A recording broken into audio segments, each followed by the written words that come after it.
నమస్కారం న్యూస్9 టీవీ తెలుగు వార్తలకి స్వాగతం. రాష్ట్ర రాజకీయాల్లో ఇప్పుడు ఒక వీడియో పెను సంచలనం సృష్టిస్తుంది.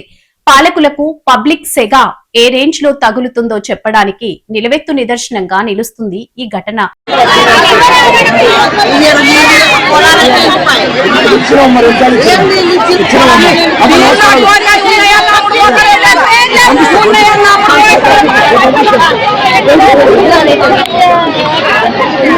ఏకంగా అధికార పార్టీ ఎమ్మెల్యే మహిళల ప్రశ్నలకు సమాధానం చెప్పలేక వారి ఆగ్రహాన్ని ఎదుర్కోలేక అక్షరాల అక్కడి నుంచి పరుగులు తీసిన షాకింగ్ దృశ్యాలు ఇప్పుడు హాట్ టాపిక్ గా మారాయి.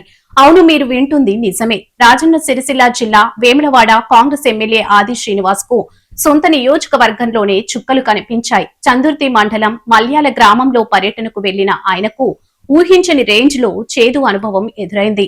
మహిళలు రైతులు ఏకమై ఎమ్మెల్యేను నడి రోడ్డుపైనే అడ్డుకున్నారు. చుట్టుముట్టి కడిగి పారేశారు. ఎన్నికలప్పుడు ఓట్ల కోసం వస్తారు, ఇప్పుడు మా బతుకులు ఏమైపోతున్నాయో పట్టించుకోరా అంటూ మహిళా రైతులు ఎమ్మెల్యేపై నిప్పులు చెరిగి ఒక పక్క సాగునీరు సరిగ్గా విడుదల చేయక పంటలు దెబ్బతిన్నాయి. పోని కష్టపడి పండించిన ఆ కాస్త పంటనైనా కొనుగోలు కేంద్రాల్లో కొంటున్నారా అంటే అదీ లేదు.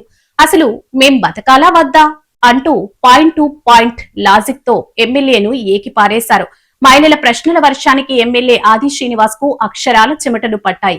అక్కడ ఏం మాట్లాడాలో, వారికి ఎలా సర్ది చెప్పాలో అర్థం కాక నీళ్లు నమిలారు.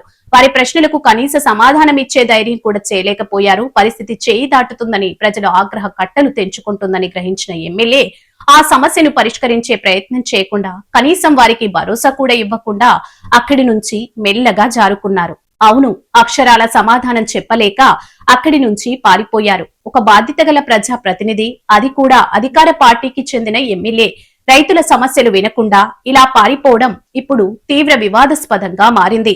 ఓట్ల కోసం తిరిగిన కాళ్లు ఇప్పుడు సమస్యలు అడిగితే పారిపోవడానికి వాడుతున్నారా అంటూ ప్రతిపక్షాలు, స్థానికులు తీవ్ర స్థాయిలో మండిపడుతున్నారు. ప్రస్తుతం ఈ షాకింగ్ ఎపిసోడ్ కు సంబంధించిన పూర్తి విజువల్స్ మన స్క్రీన్ పై చూడొచ్చు.